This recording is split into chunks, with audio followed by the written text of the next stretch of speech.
Hello, lovely friend. I am Dr. Mary Barson. And I'm Dr. Lucy Burns. We are doctors and weight management and metabolic health experts. And this is the Real Health and Weight Loss Podcast.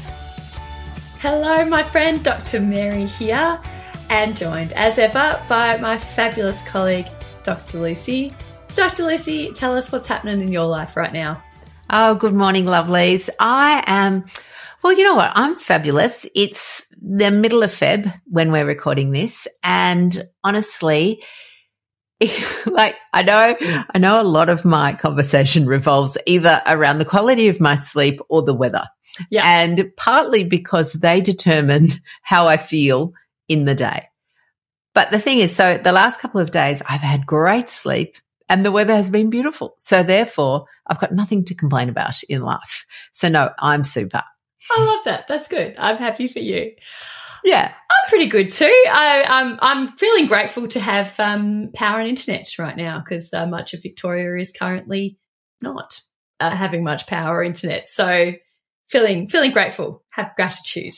Indeed. So gratitude's an emotion, which sort of leads us into our segue for this week, where last week we talked about how this week we're going to talk about emotional eating. That's right. We locked ourselves in. Yeah, but it's a topic close to our hearts, and I think it's a cracker. Yeah. I think that emotional eating is the biggest block to people being able to reclaim their health and lose weight healthily and to be able to, forge the life they want for themselves. I think our human tendency to use food to manage emotions is rough. Like, it is one of the most common problems that we see out there. And no health program, no weight loss program, no health journey, weight loss journey really can be complete without learning how to reframe all those stories that make us emotionally eat, how to break up with emotional eating, I would say. And this is your genius zone, Dr. Lucy, among other genius zones, absolutely. And could you illustrate sort of the types of emotional eating or tell us about other people who have emotionally eaten and what it has been like for them? Yeah, absolutely. So I think there's two things, and that we love teaching about at Real Life Medicine. And one is what to eat for health and why that is helpful or why you should eat that for health. But none of that matters if you don't know why you eat in the first place. So what you eat's important, but why you eat is equally important, because for a lot of us, we do soothe, numb, and negate difficult emotions with food. And this in itself is not terrible. Like, honestly, and most people will know that I love saying, you haven't murdered anyone, you haven't ripped off old ladies, you haven't come up with some Ponzi internet scheme to scam people out of their life savings. So you don't need to feel terrible about this. Although we do, I recognize that.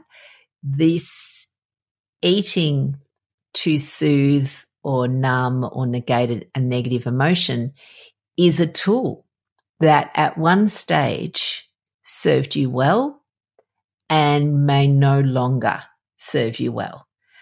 And that's the critical bit. So there are people out there who probably do emotionally eat every now and then, for which they have no long-term health outcomes. And that's okay. But if you're finding that you eat to manage your emotions consistently and it's resulting in health problems, well, then we need to work out tools and work out ways to manage the emotional eating. Mm. We have seen all kinds of emotional eating in all types and guises for all kinds of reasons in our work and our life as helping people lose weight, helping people reclaim their health. Could we illustrate this with a few stories, do you reckon, Lucy? Yeah, absolutely. Absolutely. So, one of my beautiful, beautiful patients, who's an older woman, maybe in her 70s, told me a story about when she was a child, and she lived in a house that there was a lot of conflict. It was noisy. There was a lot of yelling between her parents, and she was 5 or 6 years old, and this noise and conflict would come, and she was frightened. And as a scared little girl, she had you've got no power, you've got no autonomy, you've got no way to manage this fear easily. So one of the things that she used to do was she'd run into her pantry and grab out they had these little tins of peaches. So she'd grab this tin of peaches, and then she'd run outside and climb up a tree and hide in the tree and open the tin of peaches and sort of scoff them. And it was like this little thing that she would do that made her feel better and made her feel safe and made her feel calm. And interestingly, she then used that same behavior, that same thing for every time throughout her whole adult life there was conflict. She would run somewhere, grab something and hide by herself somewhere. It might be in her bedroom, might be in the car, depending on where she was. It might have been in the office at work, it might have been in the bathroom, at wherever. And she'd just sort of scoff it in. And then she'd just feel, and she hadn't linked them, so she didn't know this is why she was doing it. And she just felt so terrible. Like, why am I doing this, Lucy? It's terrible. It's such a terrible thing to do. And so we spent a lot of time just unpacking that and recognizing that as a beautiful little 6-year-old girl, she had no options. That was the only tool she had to calm herself, to soothe herself, to feel better. And so she learnt it, and it stayed with her until she learnt some new ways. Yes. And I love it. It was a tool that was really helpful to her. Like, it helped her feel safe when she was a little 6-year-old girl. Maybe it also even helped her be safe. Like, if she was sort of out of the way of the conflict, maybe that just meant that, that she wasn't a target, I'm guessing here. So not only did it help her feel safe, it actually helped her be safe. And her brain has learned, right, this is a good tactic. Our brains just want to keep us safe. Our brains want to help us feel good. So this works. So it was helpful for her as a kid. But as she grew into a beautiful adult, it was no longer helpful for her. But that doesn't mean that she felt guilt and shame around this. But of course she should not, because it's just a tool. And I like this analogy with those tools that we learn as children to help us navigate our childhood or our adolescence or any part of our lives that are difficult. We learn these tools that are useful then, but are no longer serving us. It doesn't mean we should hate ourselves or berate ourselves for these tools. Instead, we could look at it like a pair of shoes. And it was a pair of shoes that we needed when we were kids. And we put it on, and it really did help protect, our metaphorical feet. And it was useful. Right now, those shoes are harmful, though. They are squishing us. They are not helpful. They are preventing us from growing. They are holding us back. So we don't have to hate the shoes or hate ourselves for wearing them. We can thank the shoes, take them off, put them on the shelves and say, great, I no longer need that tool. I no longer need those shoes. Now it's time for me to learn something else. Yes, absolutely. Absolutely. And I love that. That's a beautiful analogy, Maz, because honestly, there is nothing wrong with this tool. It just no longer serves you. Because, this is the, complexity of humans. One of the things that happens when we start then beating ourselves up or berating ourselves or hating on ourselves for using this tool, we're stuck then back with a really uncomfortable emotion, which we then want to settle. And what's our best tool? The only tool that some of us know is food. So then we're in this terrible kind of quagmire of going, well, I feel so awful. I feel shame. I feel guilty. How do I get rid of this? The only tool I know is food. I don't want to eat food. It's going to make me terrible. And you're kind of stuck in this no-win situation. And so then you end up eating the food because that's your tool. And then you just feel bad again. Yeah, it's like a cage. You get locked in a cage. But you can unlock yourself. But emotional eating can be an absolute trap that just keeps you trapped. Yeah. So again, step 1 is to recognize that all this is a tool, nothing else. And the tool served you well and in fact was extremely helpful for you at one point in your life. So there is no need to hate on yourself for using it now. But what we recognize is that we need a different tool. So one of the things I think is that sometimes we don't even know why we're doing the behavior that we're doing. Like, so many people come to us and go, I don't know why I ate that packet of Tim Tams. I'd promised myself I wasn't going to do it. And then I just went and did it anyway. Yes. And I think also there is a lack of awareness for many people about the difference between emotional hunger and physical hunger. So there is this desire to eat, and people may not be aware if it's coming from a desire to soothe, inner turmoil or inner emotions, or it's because they're physically hungry. And spending a bit of time just learning how to recognize the difference between those two is helpful too. Awareness is key. Like, you need awareness. You need awareness to how you're feeling physically and emotionally. And the main differences, Lucy's you've got a fabulous way of describing the difference. If you're not egg hungry or chop hungry, you're probably not physically hungry. So if you're like, I need to eat, but you're like, would I eat a delicious pork chop if someone gave this to me? No, then it's probably not physical hunger. Super helpful. But also emotional hunger tends to come on really quickly and is often for comfort foods. Like, it's often for a specific food, often a high dopamine food or a particular taste or a texture. Whereas if you're physically hungry, it usually comes on a bit slower, sort of pangs that come and go. It's not generally incessant, and you'd be happy to eat any, palatable food like a pork chop. So it's kind of how you can tune in if it's emotional or physical hunger. Yes. One of the interesting phrases that you just used there, Mez, is comfort food.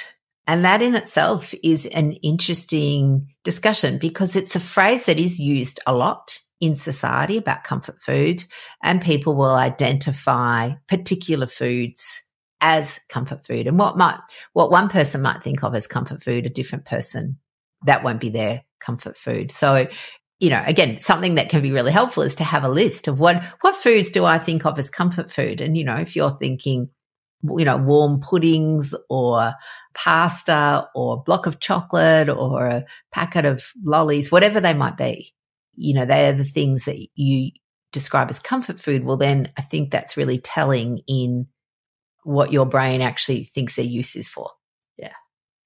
All food is comforting to an extent. Like being hungry and then not being hungry is comforting. All food gives us a bit of a dopamine rush, but it's the intensity of the dopamine. And also whether or not these foods, either the type of food that you're eating or the frequency that you're eating it, whether or not it's helpful, whether or not it's serving you or not serving you. Absolutely. Absolutely. So again, one of the things we like to talk to people about is it's certainly not all or nothing. This is where people, I think diet culture has forged this pattern where you are either perfect or you've cheated.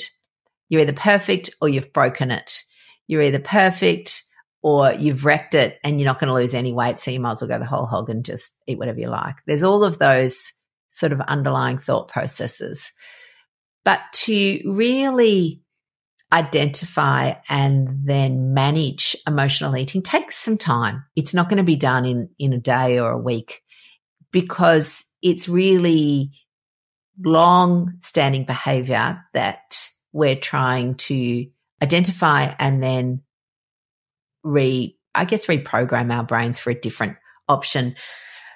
And it's funny, I was talking to somebody the other day about they have some binge eating behaviors, and their thoughts are always that as soon as they do it, they've failed.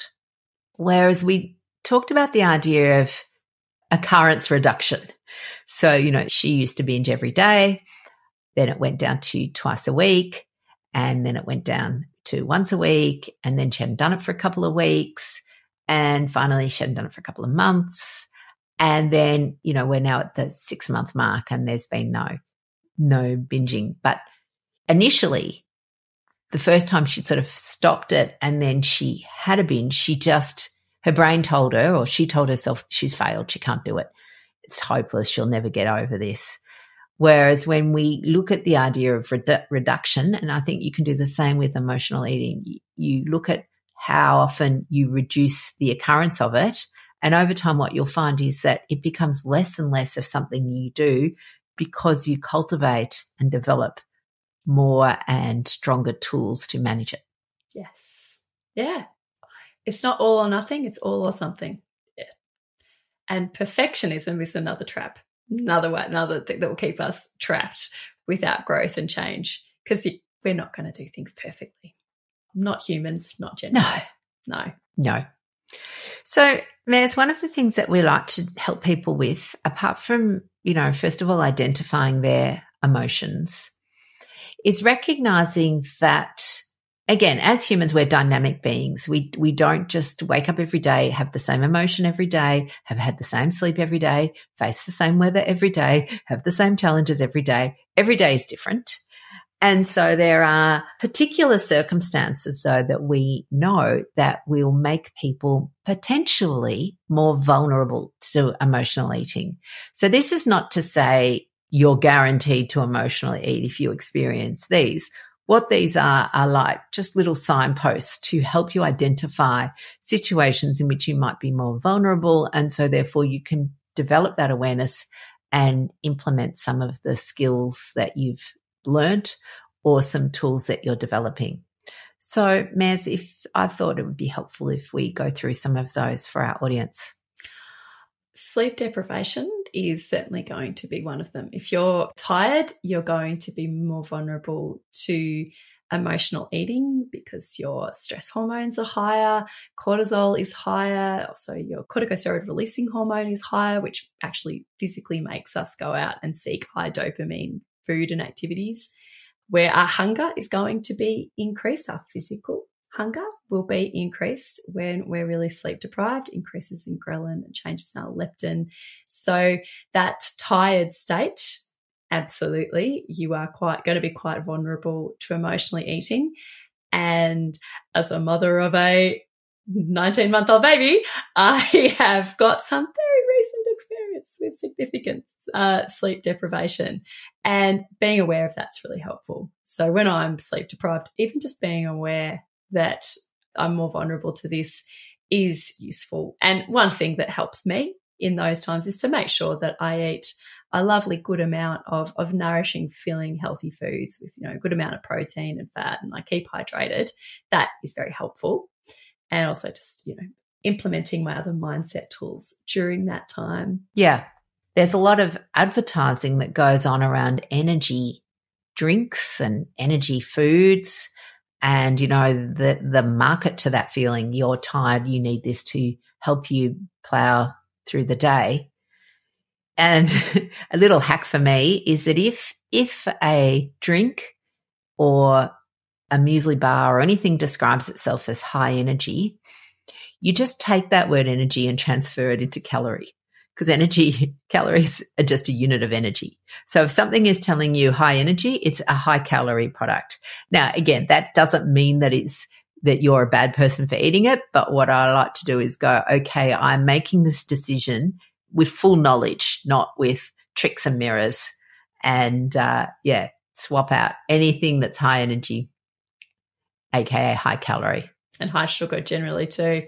And it's not always possible. But when you're in the throes of emotional eating and you know that you're doing it, or you're grabbing the sugary snack because you want the energy, just tune into how you're feeling can be helpful as well. How you're feeling before, during, and afterwards, and an hour afterwards, and the next day. And this could be helpful just to provide evidence to your brain that it's actually not helpful. You think that having the big chocolate bar is going to provide you with energy, it actually just makes you feel sick, and also can bring on feelings of guilt and shame. So it's actually not helpful. You think it will be, but it's not. Indeed. Absolutely. So certainly tiredness is a trigger for emotional eating, or for you to be more vulnerable to emotional eating. And we actually have a little acronym that we use as well that is super helpful just for people to remember. So the T for tiredness is the last in our acronym, and the acronym is PH.A.L.T. But it's fault with a PH. So it's P.H.A.L.T. So the P stands for pain. And we know that people who have physical pain or indeed emotional pain are more likely to soothe or use food to manage these symptoms. The H is for hunger. And again, this is identifying your physical hunger. So one of the things that diet culture often teaches us is to fear food, and that hunger, and we talked about this last week, that hunger is some sort of terrible character flaw, and that if you're hungry, well, what's wrong with you? You're, just a morally weak person. Whereas hunger is a physiological state. And if you're hungry and you need the nutrients, then eat some food. Like, okay, it's fine. So we've got P.H., then we've got the A, which stands for anger, which is an emotion that is really triggering for people, because for a lot of us, anger has been an emotion that is unsafe to express. Especially for women. Yep. And as a kid, often you're told, to not, express your anger. And as a woman, if you express anger, then you're, a cow, or you're bossy, or you're mean, or you're whatever. And so we internalize it and shovel it down with some food. We don't know what to do with it. It's, we feel bad being angry, and so we just eat something. And anger can also extend out, like it's not just a single emotion, but particularly resentment, which is, again, what resentment is a tricky emotion. It's when you've said yes to doing something that you wish you said no to, and then you're angry about that, often angry at yourself, but potentially angry at the other person for putting you in a position where you felt like you had to say yes. And so it's this complex emotion, and then you feel bad for feeling resentful and blah, blah, blah. So, what's the best way to fix that? Just scoff a box of chocolates. So that is tricky. So that's the anger bit. Then the L is lonely. And we know that loneliness is not good for humans. We're not supposed to be alone or lonely. So it can be that physical loneliness where you're literally by yourself and you feel isolated. But it can also be loneliness where, let's say, you feel the burden of responsibility, as an example. So you might feel lonely in this task that you've got, or this job you have to do, and you feel unsupported. So loneliness can doesn't have to be just that literally, I'm alone by myself. And then, as Mary's already mentioned, the tiredness, both, the physical reasons, all of those hormonal shifts that happen when we're tired. But we also know our, any resolve that we had will often, it just disappears when we're tired. Yep. We're less resilient. Yes. I love that I did that backwards. I started with the T. I think that's probably because I've got a baby right now. I think. Well, again, and this is whatever is at the front of your mind is the thing that is, That's right. And what's interesting? So what you've just demonstrated beautifully then is how the reticular activating system works. Absolutely, yes. So we talked a lot about that, and that is the filter through which you look at the world. And that filter is based on the way you already look at the world. It's a very flawed system to some extent. So whatever you're looking at, you will give higher importance to. So as Dr. Mary just said, she's tired. She's probably, vulnerable, except that she's got excellent mind management skills. But if she didn't, she would be extremely vulnerable to emotional eating. And again, most people, when they are emotional eating, are looking for these high dopamine. So usually ultra-processed foods that are easily available and cheap, and, at every petrol station, milk bar, coffee shop, pharmacy, supermarket, they're everywhere. Most people aren't going, oh, God, I feel so stressed, I'm going to have a bowl of broccoli. It's the dopamine-inducing foods that we're looking for. Mm. You mentioned resolve there too, and I think that willpower comes into that as well. And we were talking about this off air, about the groundbreaking 1998 study on willpower by the psychologist Roy Baumeister, what happens when we try to resist a bowl of chocolates versus a bowl of radishes? Lucy, I'd love you to elaborate here about willpower. So they did this study where they separated people into two groups and age matched them and all of those other things. And they, in front of them, one group got this big bowl of donuts to look at and said, you're not allowed to have these. You just can't. You have to look at them, but you're not having them. And the other group got a bowl of radishes and they said the same thing. You're not allowed to have them. And then after a while, they put them to do a puzzle. And the puzzle it didn't have an ending. It was an impossible task, but they were told they had to keep going to get to the end of it. And interestingly, the people that had spent all of their brain power on the donuts really only had a couple of minutes in the puzzle before they gave up. Whereas the people who'd looked at the radishes, which presumably didn't require that much brain power to resist, went, and they spent a lot longer, and the difference was sort of 2 minutes on the puzzle to 15 minutes before the 15 minutes people go, actually, I can't do this. So the way I think you can utilize this information is to recognize that if you're using willpower as your only tool, and it is a tool, but if it's your only one, it runs out. So if you had to use that tool to resist donuts in the tea room at work and then resist the macas that some work colleague brought in or that you bought for your kids but not you or whatever, that by the end of the day, by the time you're trying to then resist something else, that your chances of doing that are much lower. So willpower it's not a myth, it's there. We have it all the time. But it's a finite resource, and the amount that you have each day also fluctuates depending on all those other circumstances. All those P.H.A.L.Ts, yes. Yeah, absolutely. And you most definitely can't rely on that as your only strategy. Yeah. Cultivating mindset tools to acknowledge, accept, live with, soothe your feelings is key. And when you do that, you can feel your feelings without needing to reach for the chocolate, the wine, the donuts, or I'm sure in some cases, no cases would people be reaching for the radishes. Probably not. No, probably not. Probably not. But yes, there are certainly plenty of tools that you can do, and learning those tools and recognizing that, again, it's learning. It's a skill that you need to learn. You can't do it overnight. You don't just suddenly develop mindset tools overnight, but they are teachable, learnable, and cultivatable, if that's a word. I think one of the most useful tools, there's lots of useful tools, and you need to find the ones that work for you. But being able to just ground yourself in the moment when you feel that overwhelming urge, awareness we've talked about is so key. And once you have that awareness, being able to do something that grounds you right then and there is so helpful, just to buy yourself a bit of time, a bit of breathing space. I love breathing, just some deep breaths, because your breath is always there. It's relaxing. It's our natural tranquilizer.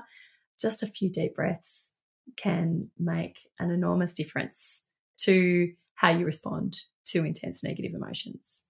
Oh, absolutely. And I think, you hit the nail on the head there where you said there's no one tool. It's a box of tools, to continue that analogy, and everybody's box will look a little different. We need a range, it includes breathing, journaling, going for walks, making, our favorite saying, making the helpful thing easy, making the unhelpful thing hard, recognizing when you're vulnerable so that you can employ these strategies before you're in the situation. Lots and lots of things, all doable though, lovelies, all doable. Oh, absolutely. You can break free from that cage, definitely. Excellent. And in fact, we would say for anybody who feels like they're in the cage, you have to break free, because if you're just relying on a meal plan and some willpower, you'll find it doesn't work, and then you feel hopeless and like a failure. And it's not that you're like a hopeless failure. It's just you haven't got enough tools in your box yet. That's all. Absolutely. All right, gorgeous ones. I think that's enough from us this week. We will see you all next week. Take good care. Bye now. The information shared on the Real Health and Weight Loss podcast, including show notes and links, provides general information only. It is not a substitute, nor is it intended to provide individualised medical advice, diagnosis, or treatment, nor can it be construed as such. Please consult your doctor for any medical concerns.